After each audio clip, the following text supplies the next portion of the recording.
Very good evening and welcome. This is Biz in Focus. Tonight we have with us a very special guest, a Sri Lankan born food scientist and international renowned dairy engineer. We welcome Dr. Ranjit Hewa to the show this evening. Good evening, Doctor. Good evening, Ramesh. Now, Doctor, at the outset, could you tell us food engineering and food scientist and dairy engineer, what does that entail? It's interesting because either you become a food scientist or food engineer. It so happened that I was involved in a lot of engineering projects. So from a food scientist, I inherit a lot of techniques and detailed engineering concepts in the food industry and the dairy industry. So I became specialized in engineering as well.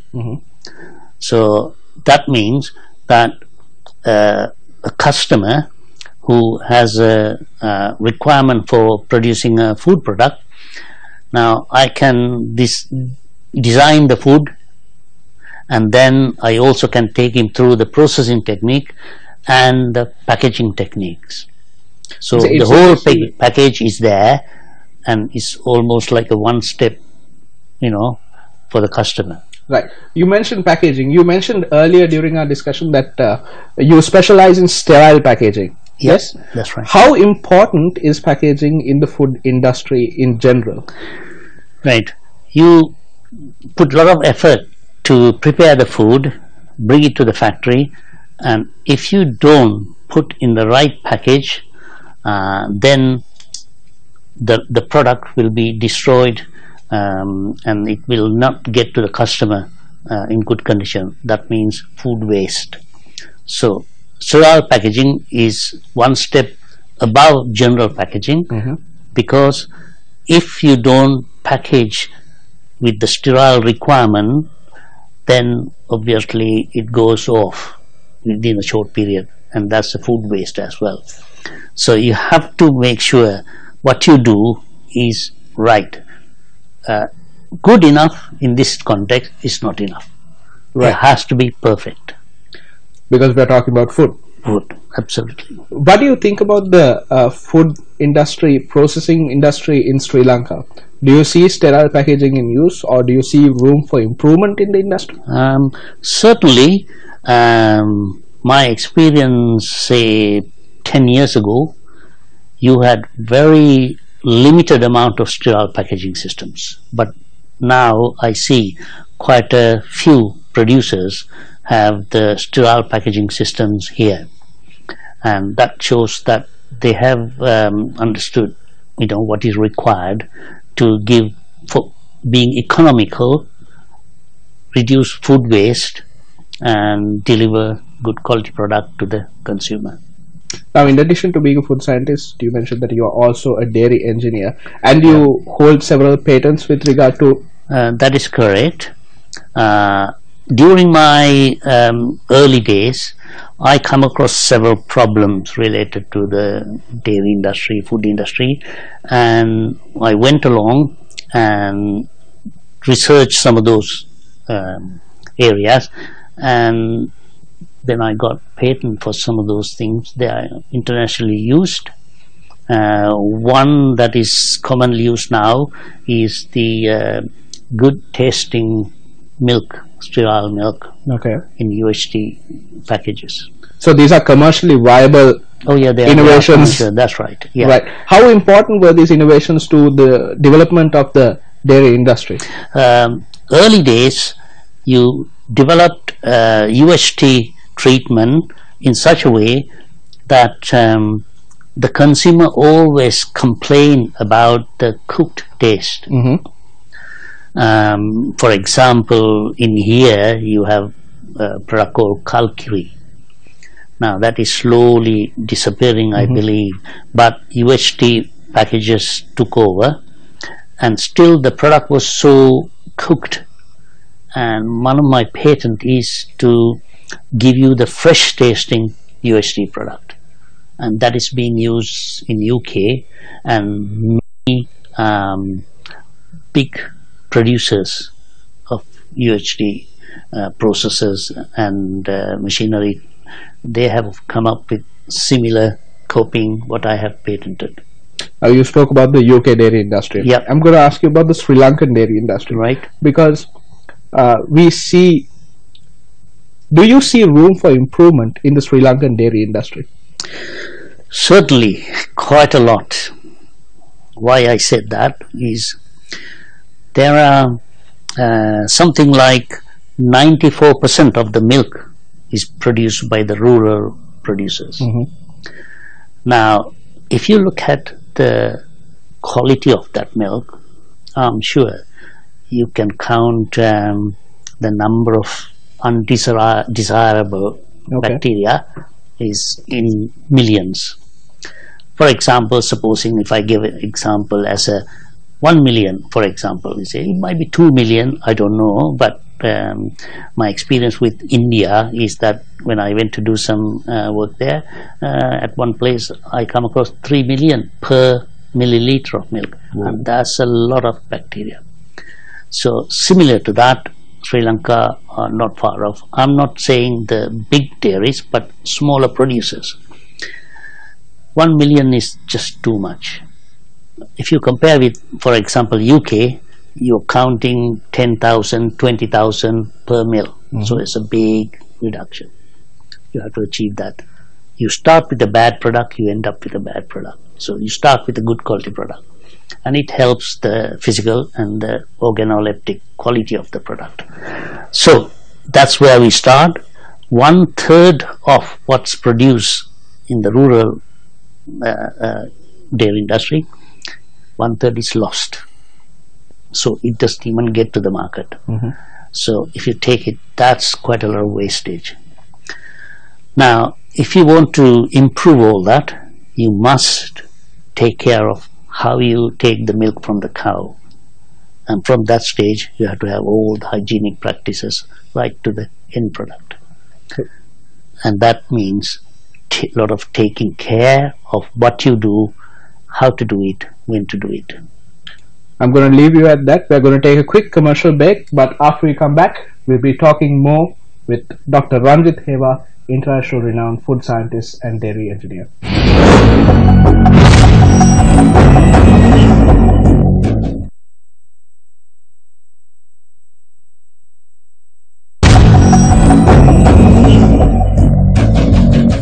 Welcome back. This is Biz1st in Focus. Dr. Heva, before we went in for a break, we were talking about the Sri Lankan dairy industry. Has the Sri Lankan authorities ever approached you and reached out to you to help in our dairy industry? I had some contacts before, and I did produce some kind of a letter, but it didn't go very far, so I didn't do any project as such. This was around what year? In the 90s. In the 90s. Yeah. So since then, no one has actually reached out to you in terms of developing our industry. Yeah. If I may ask, the Sri Lankan consumers, when it comes to dairy products, we mostly consume processed milk. Yeah. Our reliance on fresh milk was existent back in the 1990s or 1980s in the rural communities. We had people who brought the milk to our own homes. Yeah. And then we switched over to processed milk, and we see the prices of processed milk skyrocketing, and people are complaining. But on the other side, we see fresh milk dairy farmers who have nothing to do with their product. Do you think that we can actually create a difference and bring out the dairy farmers bringing these products to the urban communities and once again create a change in our culture? Yes, I've come across some information, and it says earlier on I mentioned that 94% of the milk come from rural farming. That's a lot. Now you have to improve them. What's wrong with them is that they're using inefficient stocks. Okay. So that's one thing, and they don't have access to the new technology, and some of them are not using that new technology, and they are lacking extension services, which means the husbandry side, nutrition, and the other one is the veterinary services. And it's also important to know the food safety side of these things, because they do producers, and if they use some components, I should say it like that, not compatible with the milk handling, which means I'm thinking of some pesticides or things like that. You must avoid that, because above a certain level you are not allowed to supply the milk to the consumer. Now the other factor is lack of training. Now I have done similar exercise in India and Pakistan and Kosovo and Poland to bring the dairy industry to the EU required standard. And the same thing apply here. So you must, all those points I mentioned, you must improve them. If you have poor stocks, then you have to replace them or get a mixed breed so that is suitable for high yield and for healthiness. If the people are not aware of what the industry is supposed to do, then you must train them. You must give all the facilities for them to do a good job. Another thing I have observed is that there's quite a lack in fields for the cattle to graze. Which means if you want a lot more milk, you must feed the cows properly and enrich protein supplements and things like that. But if you let them graze by the side of the road, you won't get much out of those cattle. So these are the basic things that you must supply to get better yield. And without grazing field, you won't get very far. The cows are starving. But some in upcountry, in Norelia, I believe, I have seen some fields are dedicated for grazing. Now that should come to every sector, upcountry, low country, milk industry, rural villages. You must provide grazing fields for the cattle. They must be also looked after by veterinary services, so that if they have diseases, if they are lacking in vitamins, mineral, you must supplement those things. Then you get a better yield. So at the moment, I believe generally you get something like 4 to 9 liters of milk per day, generally. But from the mixed breed upcountry, I believe you get something like 20 liters. So it's also showing some improvement there. But now this output, could you compare? You said you've worked in other countries like Poland and Pakistan. What is the yield like in other countries? In generally, India shows similar yield in the rural area, but they have big industries for cattle, development of mixed breeds, and they have better yield. But when you go to Europe, their yield are much higher, something like 40 liters and even more. Right. And there's a big jump. So one of the questions that come up when we talk about dairy industry is food fraud. There are rumors that people add water to increase the amount of milk that they are packaging. How prevalent is food fraud in our region? I know it's going on. Even in UK, back in the late 70s, I was involved in visiting farms, and in one particular place I noticed that they kicked the milk container down the drain when I approached the farm, which means they didn't want me to take a sample.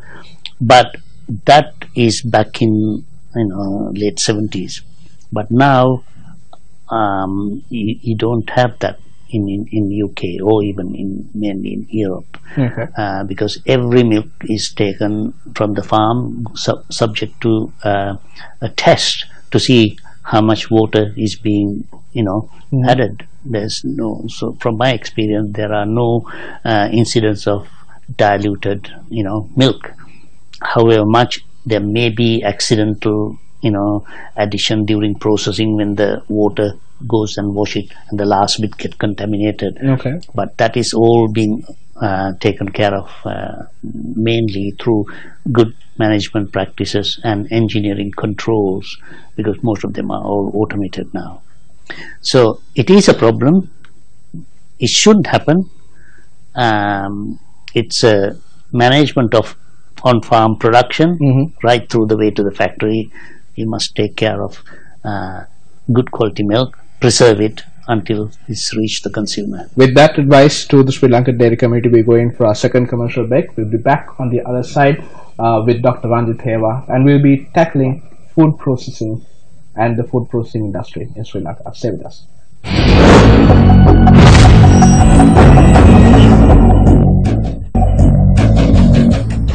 Welcome back. This is Biz in Focus. Tonight we are in conversation with Dr. Ranjit Heva. Dr. Heva, could you tell us, one of your areas of expertise is food processing. We have heard numerous doctors saying that processed food is not that good for you. As a person who is involved in the industry, what is your take on it? Yeah, that's the general concept some while ago, but now they realize that milk straight from the farm could cause some problems because some bacteria are harmful to the human as well. So from the cow it transferred through the milk into the human. So in that case, that's why we do the pasteurization, just to kill harmful bacteria. In that way we avoid unhygienic conditions, and we can guarantee the consumer that the consumer will not come into any harm by drinking pasteurized milk. Having said that, still in UK I know on farm the farmer take a jug of milk into the house for their own consumption, but those farms are cleared of any kind of contaminating or undesirable bacteria in the So do they receive certification of some That's sort? right, they do. Every farm is get a certificate to say that they are free from these particular contaminating bacteria. Once you have that, there is no problem, you can drink. I'm not advising that, but milk is always processed to eliminate any undesirable bacteria. So that's a benefit to the health. And in terms of quality of milk, there's very little damage during pasteurization, which means the vitamin and minerals are preserved the same way as it used to be many years ago. So all the heat treatment techniques are very carefully controlled so that you do minimum damage to the milk. Having said that, then you come across the UHT milk. They say, oh, it's really cooked. But I said I have a patent on UHT treatment, and that patent also give you the good quality taste and minimum damage to the vitamins, minerals, proteins as well.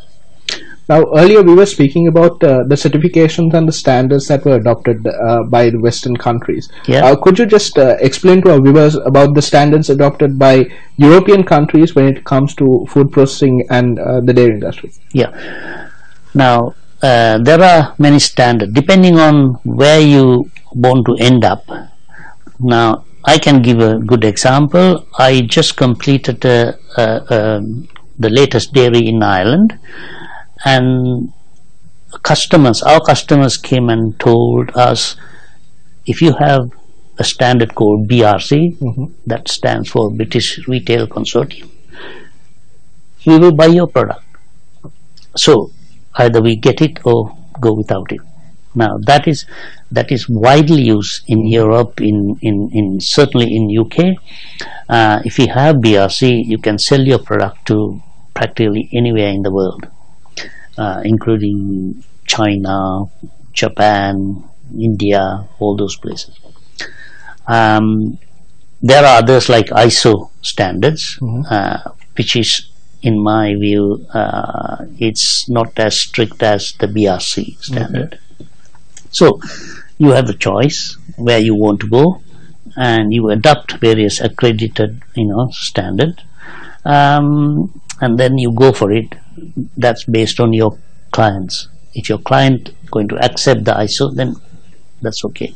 If they don't, then they only accept BRC standard, then you have to do that. And there are a lot of safety involved, safety for the food, in these standards.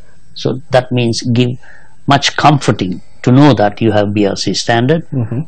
Anybody will won't hesitate to buy that product. Now, you were educated in Sri Lanka, if I'm correct. Right, yes. What prompted you to leave Sri Lanka and provide your expertise in these European countries? Like every A-level student, they're studying for either engineering or medicine. I was studying for A-level medicine, but my first time results was not that enough, or the various grades weren't enough to go to medical. So my father said, right, there are alternative things, and the food science just came at that time, those days. It started in UK, and he says, you're going there. That's how it started. And I went, and I did my food science there, and then my doctorate after that. Now, you have worked extensively in the United Nations as well, helping developing countries. Could you tell us a bit about that as well? Yes, I was called to consult various dairy industries, food industries globally, and I went to Poland, looked at their dairy and the agriculture sector, and to see how much funds required by the EU to bring up to the EU standards. And then I went to Kosovo, in the middle of civil disturbance, war going on. There were 40,000 UN troops there, and some people fighting each other there, and I'm in the middle of all that. Very frightening at times, but that was difficult because some places I visited, there are mines, and I have to be very careful. I don't want to be blown up when I try to visit these factories. But my task was to find out what factories could be refurbished and put back into the operating conditions, and then how much money is required. I see. Then I also took another project in India. I went there to see something is not right in that factory, and to put that right, I did modified various things and put that right. Then I also had a UN project in Pakistan. Mm-hmm.